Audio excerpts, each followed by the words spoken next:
Assalamualaikum warahmatullahi wabarakatuh. Perkenalkan, nama saya Firdaus Al-Haq, CGP Angkatan 9 Kabupaten Batang. Saya mengajar di SMA Negeri 1 Gringsing.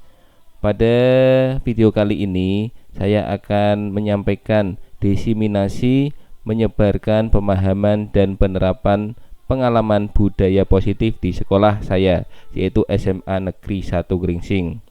Latar belakang pembelajaran di sekolah akan berlangsung dengan baik jika didukung penerapan budaya positif.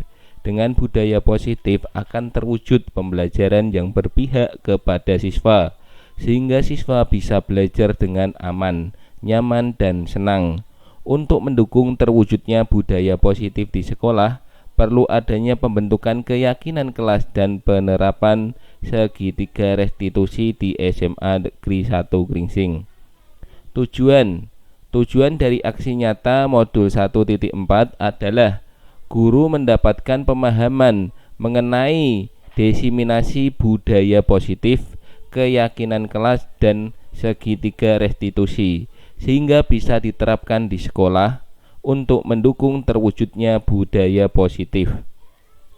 Tolak ukur keberhasilan kegiatan ini adalah: 1.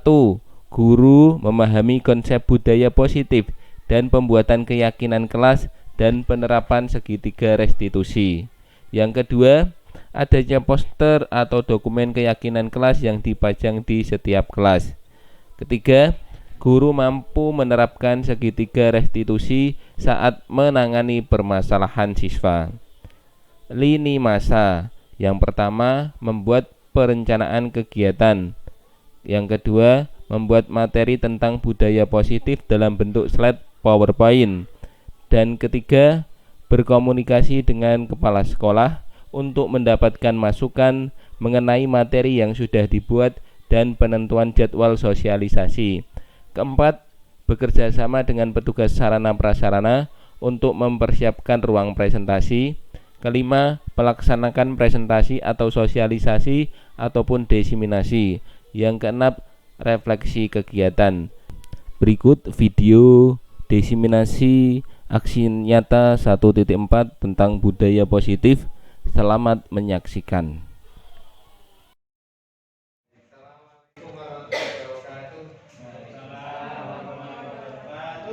Selamat pagi Bapak Ibu sekalian, Bapak Ibu guru SMA Negeri 1 Gringsing Kabupaten Batang. Pagi ini kita berkesempatan kembali mendukung calon guru penggerak dari sekolah kita, Bapak Firdaus Al-Haq, dalam acara pengibasan budaya positif di SMA Negeri 1 Gringsing. Marilah kita buka acara pada pagi ini dengan bacaan basmalah bersama-sama. Bismillahirrahmanirrahim. Terima kasih, semoga diberikan kelancaran. Berikutnya kita mulai acara pembahasan pada pagi ini yang akan diawali dengan sambutan dari Kepala Sekolah SMA Negeri 1 Gringsing. Langsung saja kita kepada acara ini. Akan diwakilkan karena perjalanan. Sambutan dari Kepala Sekolah SMA Negeri 1 Gringsing yang akan diwakilkan oleh Bapak Taufikur Rahman SPD. Pada beliau Bapak Taufikur Rahman dipersilakan.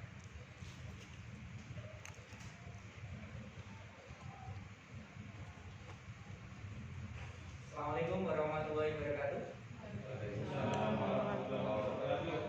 Selamat pagi Bapak Ibu guru. Pada kesempatan pagi hari ini, alhamdulillah kita bisa bertemu dalam agenda guru penggerak, yaitu adalah menerapkan budaya positif. Nanti yang akan disampaikan oleh Bapak Firdaus Al-Haq. Semoga Bapak Ibu guru sekalian bisa memberikan apresiasi kepada Pak Firdaus, dan kita semuanya nanti bisa terinspirasi oleh Bapak Firdaus kira itu untuk mengawali pada kesempatan pelaksanaan kegiatan budaya positif untuk menyebarkan kepada sekolah kita. Terima kasih. Assalamualaikum warahmatullahi wabarakatuh. Disampaikan terima kasih kepada Bapak Taufik. Berikutnya acara inti kita yaitu pengimbasan budaya positif di sekolah kita tercinta SMA Negeri 1 Geringsing. Kepada Bapak Firdaus Alhaq dipersilakan. Assalamualaikum warahmatullahi wabarakatuh. Waalaikumsalam. Yang saya hormati Bapak Kepala Sekolah, Bapak Wahid Muharram, yang diwakilkan oleh Bapak Taufik, kemudian teman-teman perjuangan, teman-teman guru hebat SMA Negeri 1 Geringsing. Perkenankan pada pagi ini saya akan menyampaikan atau pengibasan tentang menyebarkan pemahaman dan penerapan pengalaman budaya positif. Masih semangat ya? Nah, kalau masih semangat, kita tepuk semangat dulu ya. Masih ingat ya tepuk semangat? Semangat, begitu ya. Oke, kita mulai ya. 1, 2, 3. Semangat. Oke, pagi-pagi tetap harus semangat. Nah, ini budaya positif ya. Budaya positif ini kita laksanakan agar tercapai disiplin positif. Budaya positif merupakan perwujudan dan dari nilai-nilai atau keyakinan universal yang diterapkan di sekolah. Budaya positif diyakini mampu menciptakan kolaborasi antara sekolah juga orang tua murid, dan jika terlaksanakan dengan baik akan memunculkan serta mengembangkan nilai-nilai positif yang dimiliki murid dan akan menciptakan pribadi-pribadi yang berkualitas dan berkarakter sesuai dengan profil pelajar Pancasila. Masih ingat ya profil pelajar Pancasila? Ada berapa poin yang masih kita ingat? Yang pertama 6, oke. Yang pertama 5. Ketuhanan ya, berketuhanan dan berimanan. Yang kedua mandiri, kemudian kreativitas, Bhinneka Tunggal Ika, Bhinneka Tunggal Ika, gotong royong, inovatif, kreatif dan inovatif ya. Kita harus tahu ya, karena kita mewujudkan profil pelajar Pancasila. Kemudian konsep inti budaya positif yaitu perubahan paradigma, disiplin positif, nilai-nilai kebajikan, kebutuhan dasar manusia, perilaku manusia, posisi kontrol guru, keyakinan kelas, dan segitiga restitusi. Yang kita bahas di sini nanti adalah posisi kontrol guru, keyakinan kelas, dan segitiga restitusi. Nah, ini ada perwakilan dari kesiswaan. Nah, mungkin nanti bisa sama tidak sih pemikirannya dari konsep budaya positif. Nah, konsep dasar yang pertama adalah pembelajaran yang berpihak kepada murid. Yang kedua, pemimpin pembelajaran, dan ini adalah tujuannya yaitu mewujudkan profil pelajar Pancasila. Disiplin positif. Nah, kita lihat disiplin positif. Kira-kira disiplin itu bagaimana Pak Taufik? Disiplin itu harus tepat waktu. Tepat waktu, oke. Bu Eka, kalau kita bilang disiplin, kira-kira apa yang ada di benak Bu Eka?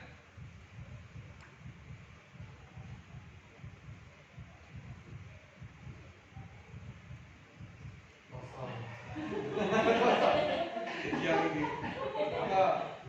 Kosong adalah berisi. Berisi adalah kosong.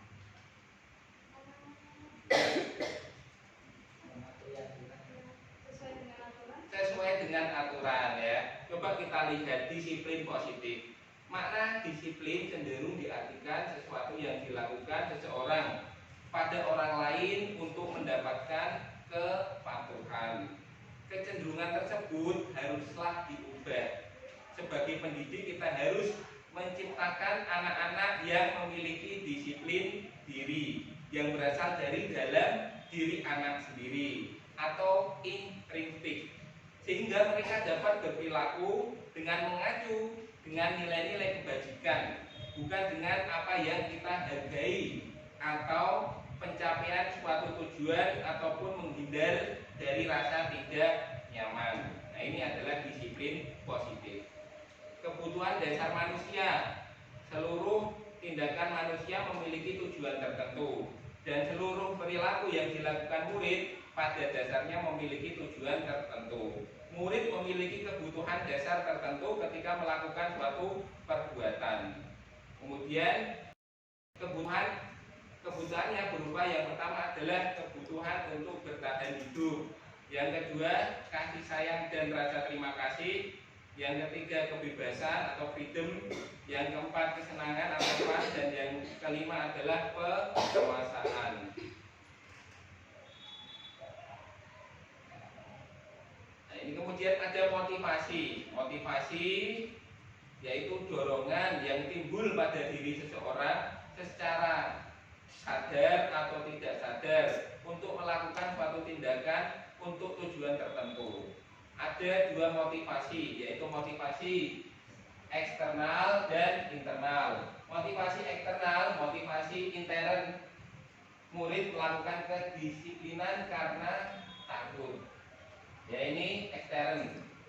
Kemudian menghindar dari hukuman atau pengharapan akan bentuk penghargaan. Ini maksudnya anak itu tidak melakukan suatu hal yang kurang baik itu dikarenakan tadi ada rasa takut, kemudian menghindar dari hukuman, ya, ataupun ingin mendapat penghargaan.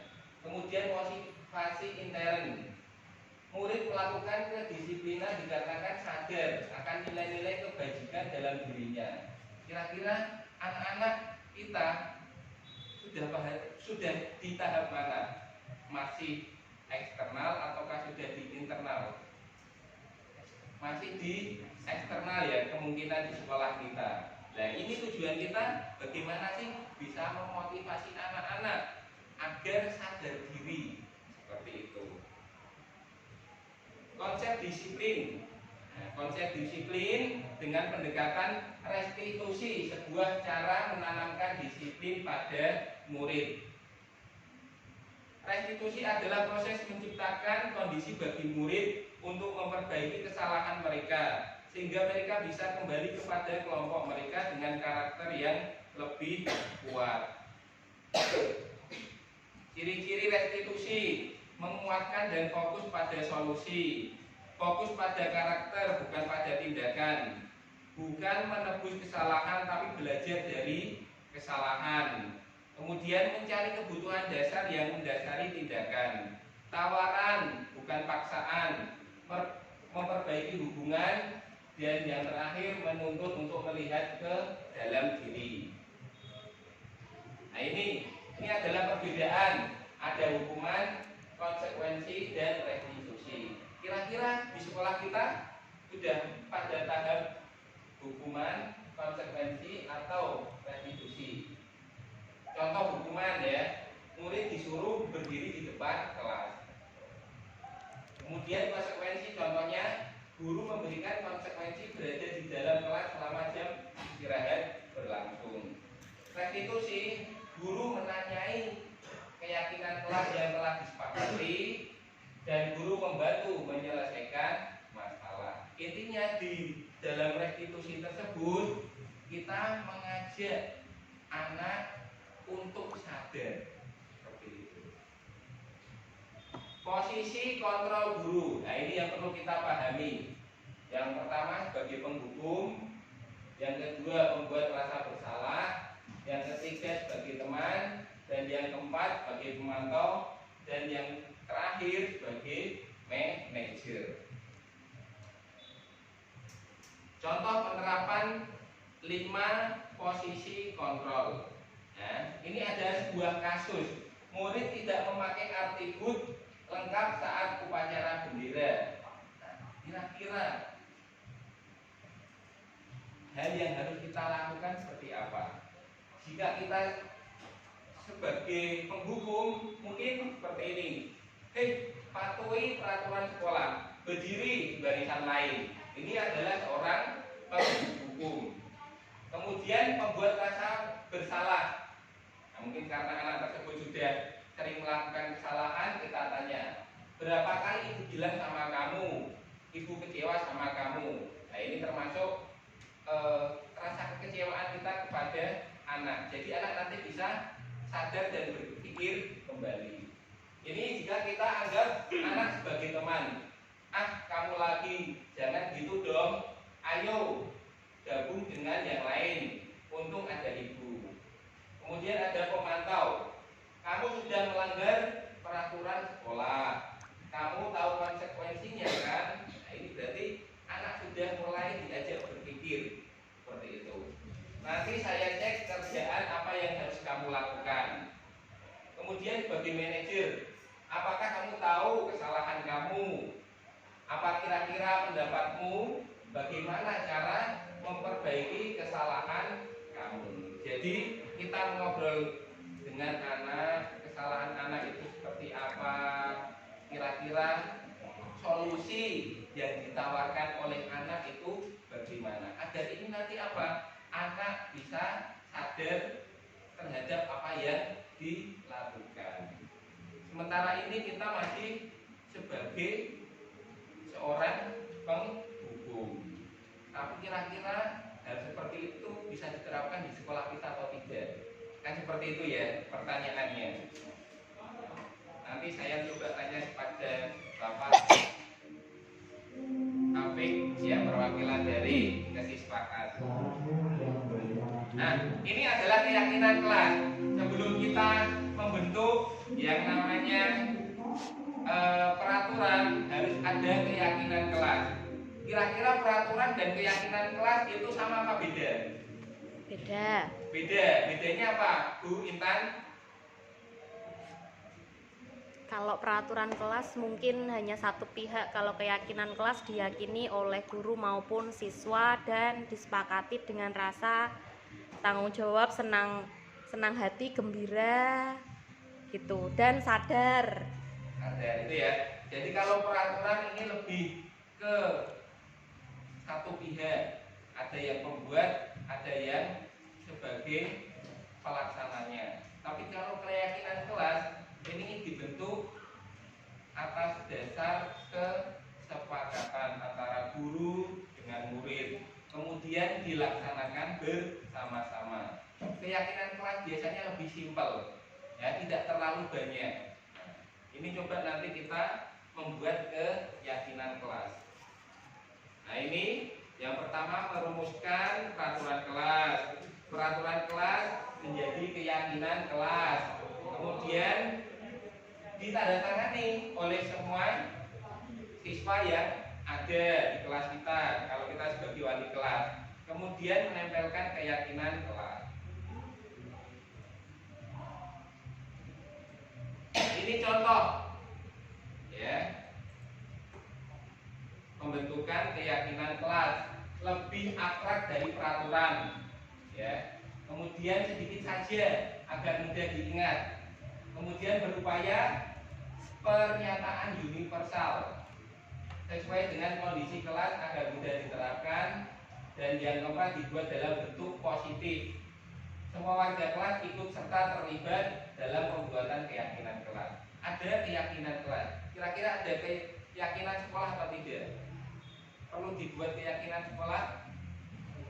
Perlu.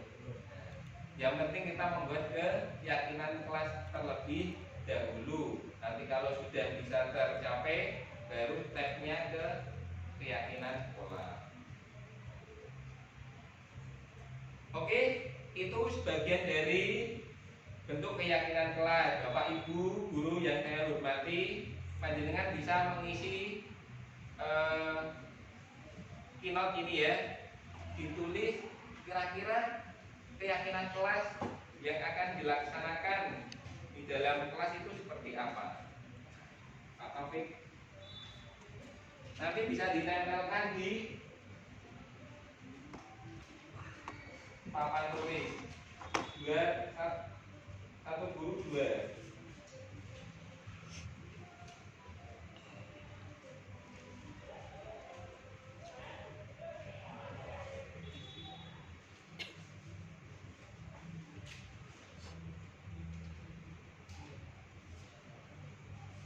Bukan.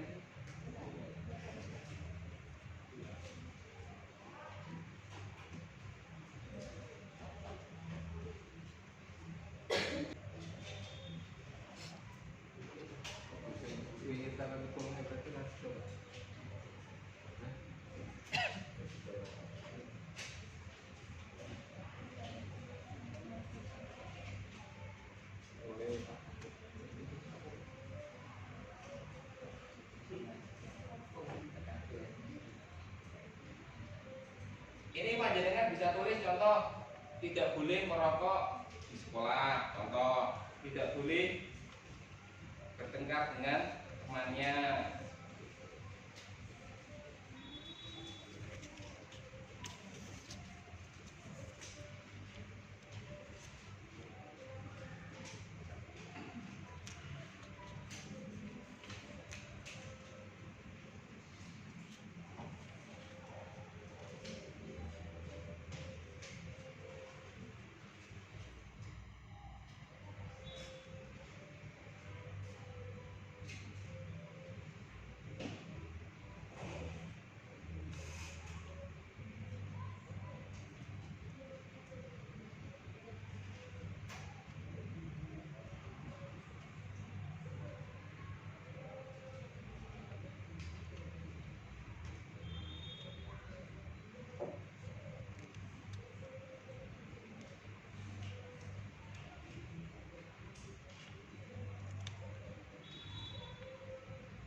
Kalau sudah bisa ditempelkan di sini.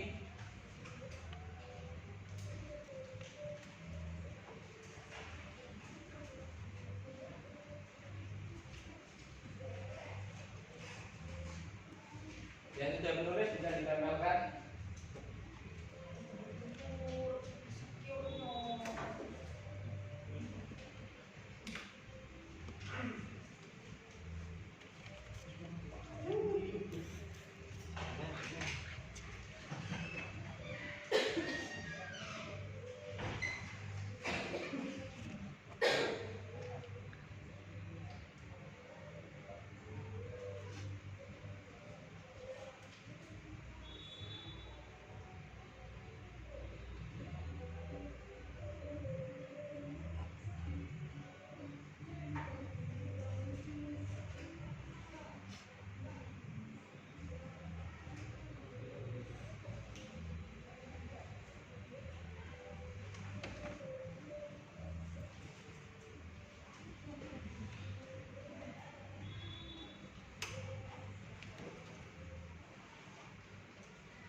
Nah, ini ya, ini adalah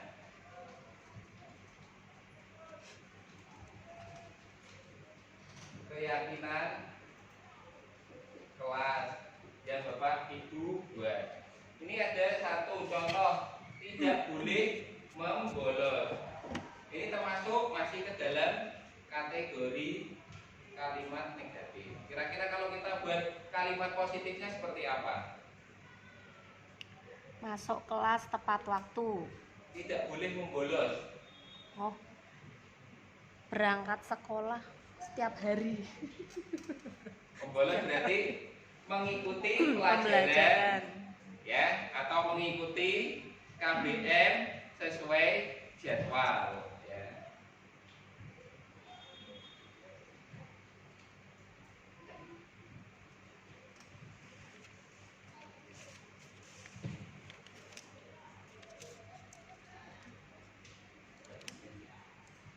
Nah, ini ya. Jadi kita kalau ada tulisan tidak boleh membolos berarti mengikuti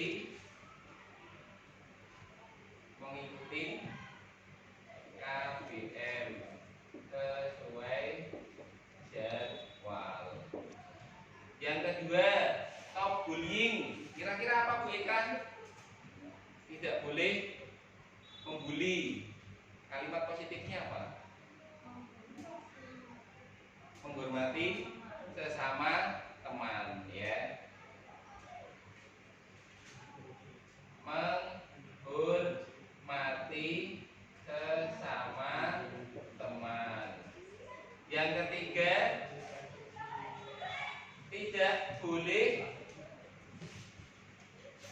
tidak izin ke kamar mandi terlalu lama.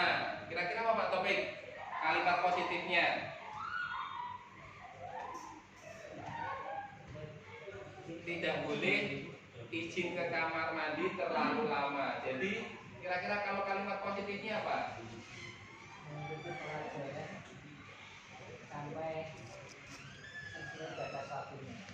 Oke ya. Berarti kalau ini izin Pak, kira-kira apa?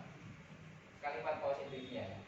Boleh ke kamar mandi hanya 5 menit gitu ya. Nah, ini boleh ke KM, boleh ke kamar mandi 5 menit saja.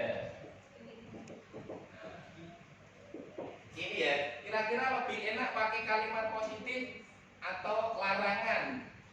Positif. Nah, kita sebagai guru lebih enak kalau anak ini didasarkan dengan kalimat positif karena dia merasa lebih dihargai. Kalau dilarang itu kan seperti hukuman ya. Mindset mereka nanti seperti peraturan. Nah, tapi kalau keyakinan ini lebih ke kalimat positif.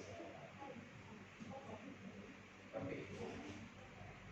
Ini adalah tadi penerapan dari keyakinan kelas. Nanti bisa Bapak Ibu diseminasikan kepada murid-murid atau wali binaan panjenengan hingga anak-anak nanti bisa melaksanakan keyakinan kelas yang dibuat dengan kesadaran diri. Nah, selain mematuhi peraturan kelas, juga anak-anak dibuat, oh ini loh cara kita membuat peraturan kelas hingga sering tidak membebani anak-anak tersebut. Contoh, ada yang pernah bilang ya peraturan diciptakan untuk dilanggar, ya kan seperti ada itu ya. Nah, karena ada seperti itu, jadi karena apa? Peraturan hanya sepihak. Tapi kalau kita lakukan dengan senang hati, kesadaran, saling berkolaborasi, ini akan lebih baik. Ini tadi adalah keyakinan kelas dan budaya positif. Kemudian selanjutnya itu adalah segitiga restitusi. Segitiga restitusi.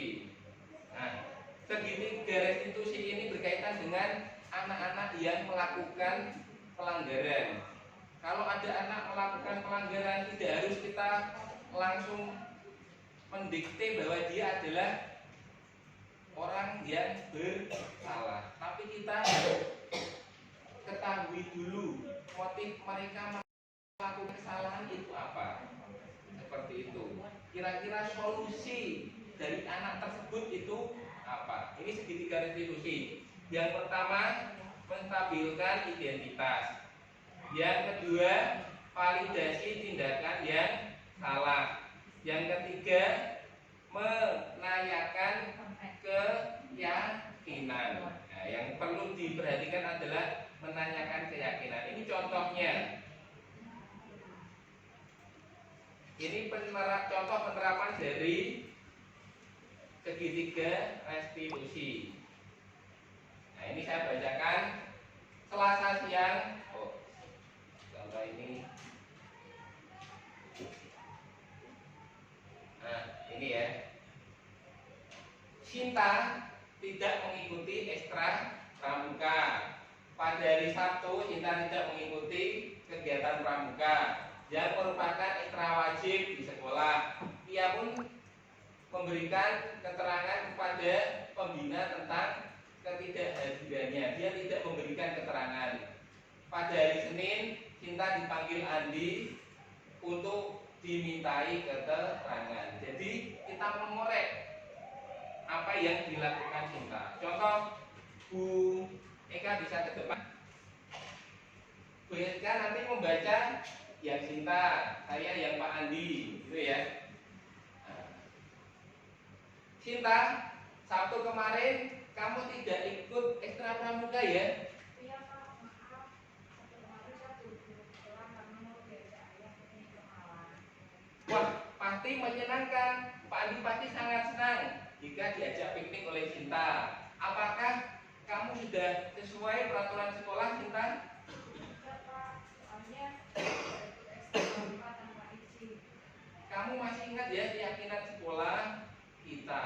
Kira-kira keyakinan yang mana yang belum kamu terapkan? Saya mengikuti kegiatan sekolah Pak. Nah, kira-kira apa yang kamu lakukan agar kamu bisa menerapkan apa yang kamu sudah yakini? Saya bisa minta izin terlebih mungkin ada yang lain. Saya bisa menitipkan surat ke teman untuk disampaikan seperti pengetahuan. Oke, nah berarti kamu sudah paham bahwa kita harus tertib aturan sekolah. Iya Pak. Iya Pak. Kawal. Awal nanti saya akan bersama. Tertib lagi ya. Nah, ini adalah contoh untuk Bu Eka. Terima kasih Bu Eka, tepuk tangan buat Bu Eka. Ini adalah contoh segitiga restitusi. Jadi kita tidak boleh langsung menghukum anak tersebut, tapi kita tahu kondisinya bagaimana sih. Nah ini maksudnya di sini adalah ini menstabilkan kondisi. Kalau kita langsung mendikte anak bahwa dia merasa bersalah, yang timbul adalah emosi. Ya makanya banyak anak ya kejadian-kejadian di luar, ada anak sekolah membacok gurunya, ya kan? Ada orang tua membela anaknya dengan mengetapel gurunya. Nah ini karena apa? Anak langsung kita judgement ya. Nah kita di judgement ini sehingga mereka merasa emosi. Kalau kita tanya dulu dengan baik-baik, ya, kemudian dikasih penawaran solusi, penawaran keyakinan kelas, anak ini nanti akan lebih sadar diri. Nah, semoga ini segitiga restitusi dan penerapan keyakinan kelas Bapak Ibu bisa dipraktikkan atau diimplementasikan kepada anak-anaknya, sehingga nanti ke depannya sekolah kita SMA Negeri 1 Gringsing lebih baik dan lebih baik lagi ya. Bisa membuat harum nama SMA Negeri 1 Gringsing. Demikian yang bisa saya sampaikan dalam pengimbasan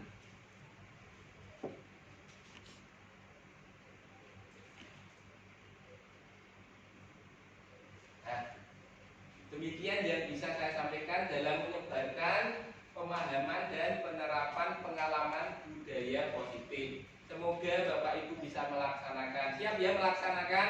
Siap. Oke ya, terima kasih atas perhatiannya. Saya cukupkan. Terima kasih. Assalamualaikum warahmatullahi wabarakatuh. Terima kasih semuanya.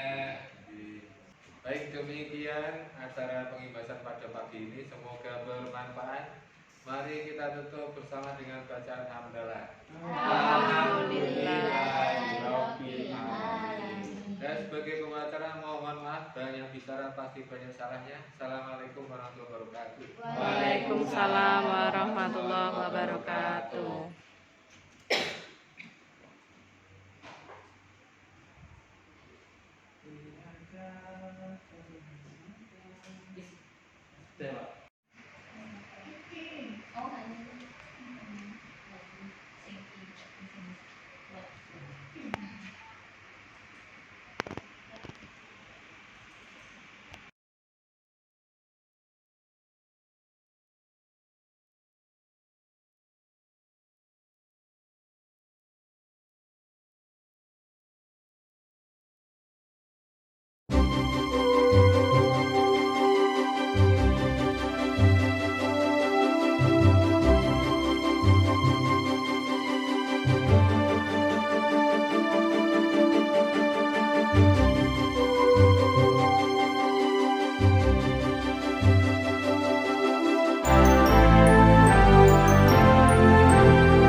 Kalian bisa lihat ke depan, itu adalah contoh budaya positif ya.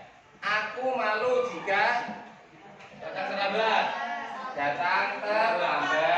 Kemudian tidak belajar. Kemudian ada apa lagi? Tidak masuk sekolah. Tidak ikut upacara. Baca David nomor 6. Kelihatan.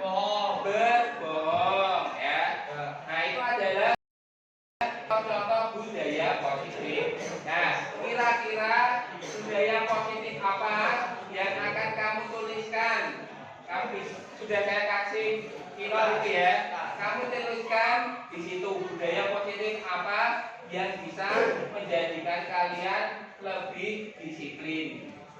Ya. Nah, coba kalian bertanya dengan teman satu bangkunya.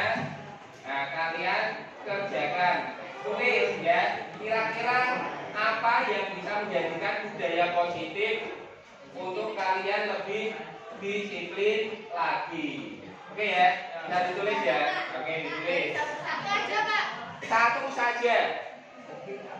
Nah, satu saja. Ditulis potret landscape. Nah, ditulis seperti ini di sini ya.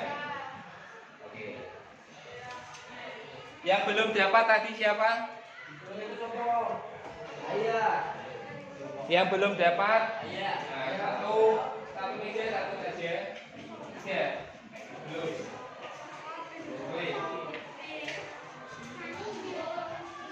Oke aja ya. Jalan satu ya.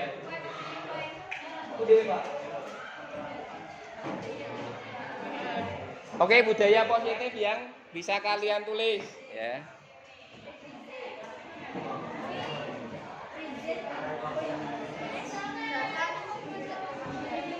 Satu saja.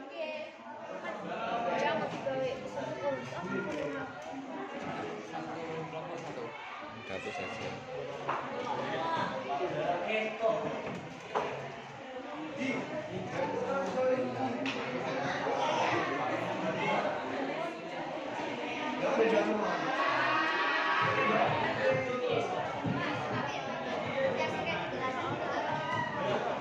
Gak usah, ditulis aja.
Kalau kalian sudah menuliskan, bisa kalian tempelkan di papan tulis itu ya.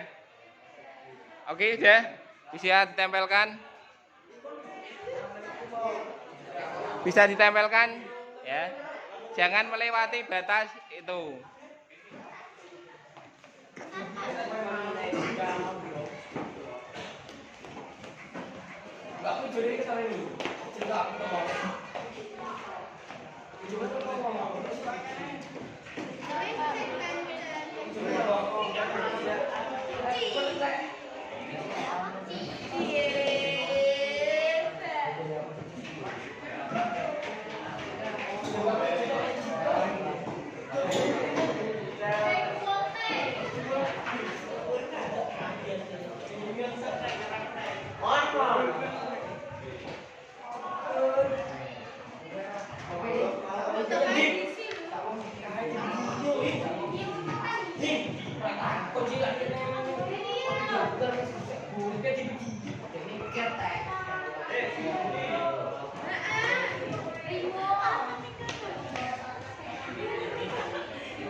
Oke, ini adalah budaya positif yang kalian sudah tulis. Nah, ini adalah untuk membentuk kalian lebih disiplin.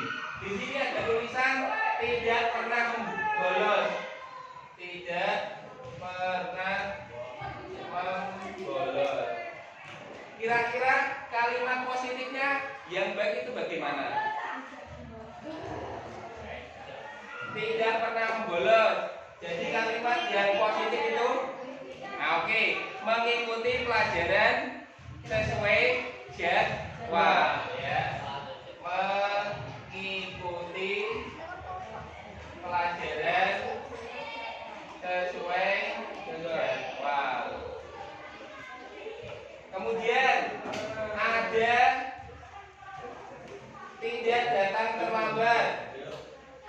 Tidak datang terlambat. Ada lagi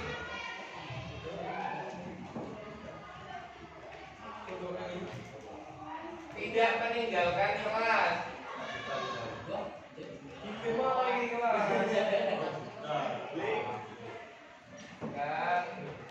Kelas. Kemudian ada juga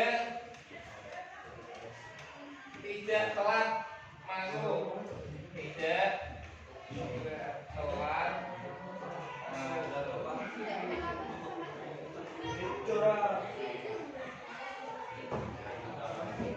kemudian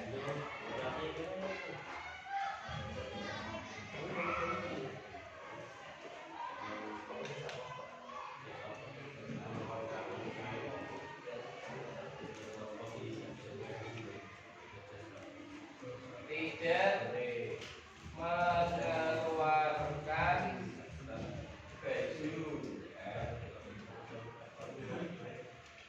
Jadi ini kira-kira kalau dibuat kalimat positif bagaimana? Coba Sani, yang nomor 2, tidak datang terlambat. Kalimat positifnya bagaimana? Datang tepat waktu. Oke. Tulis datang tepat waktu.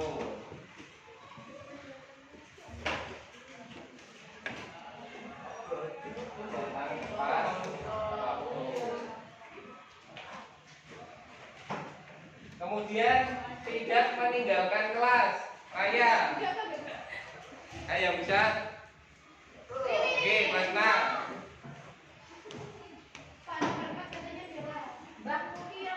Oke.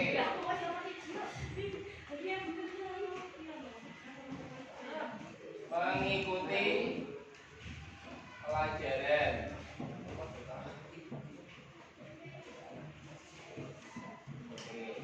Mengikuti pelajaran di kelas ya. Ini tidak pernah membolos dengan tidak meninggalkan kelas itu hampir sama, tapi beda. Ayo yang laki-laki tidak telat masuk kelas berarti apa? Oke, tulis. Ayo, coba halo.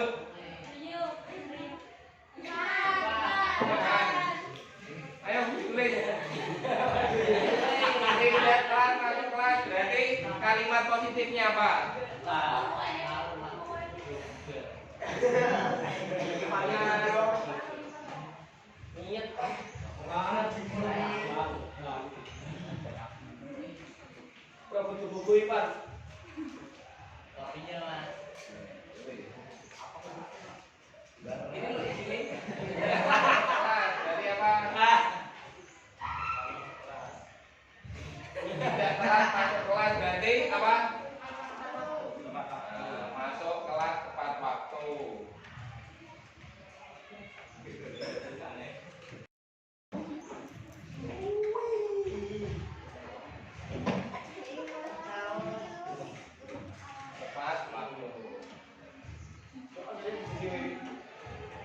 Kemudian yang terakhir, ini ya, ini contoh saja.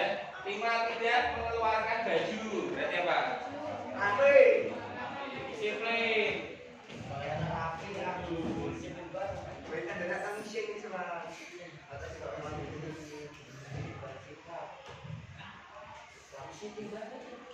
Oke, berpakaian rapi. Dari ini nggak perlu ditulis ya. Dari dua ini lebih enak kita baca yang ini atau yang ini? Tidak pernah membolos atau lebih enak mengikuti pelajaran jadwal?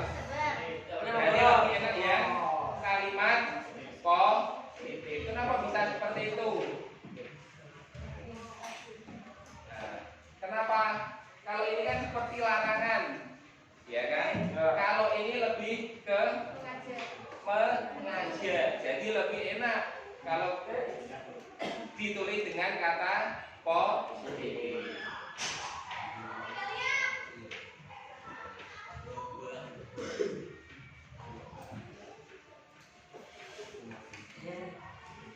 Oke, sudah.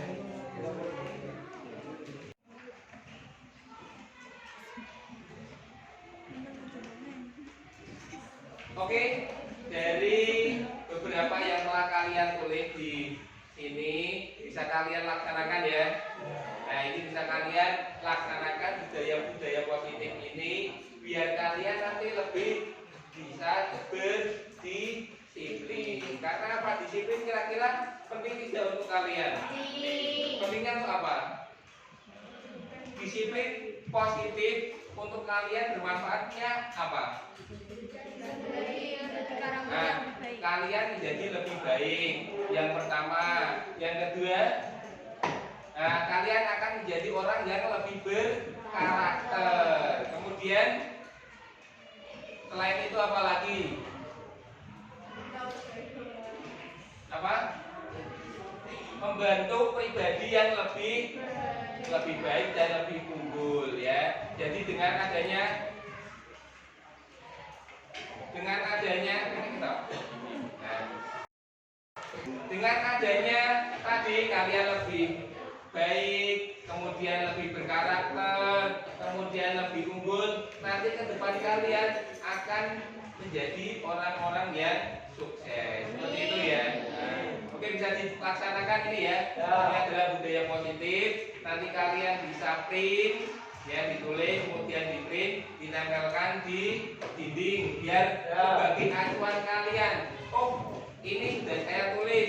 Ini adalah kesepakatan kita ya.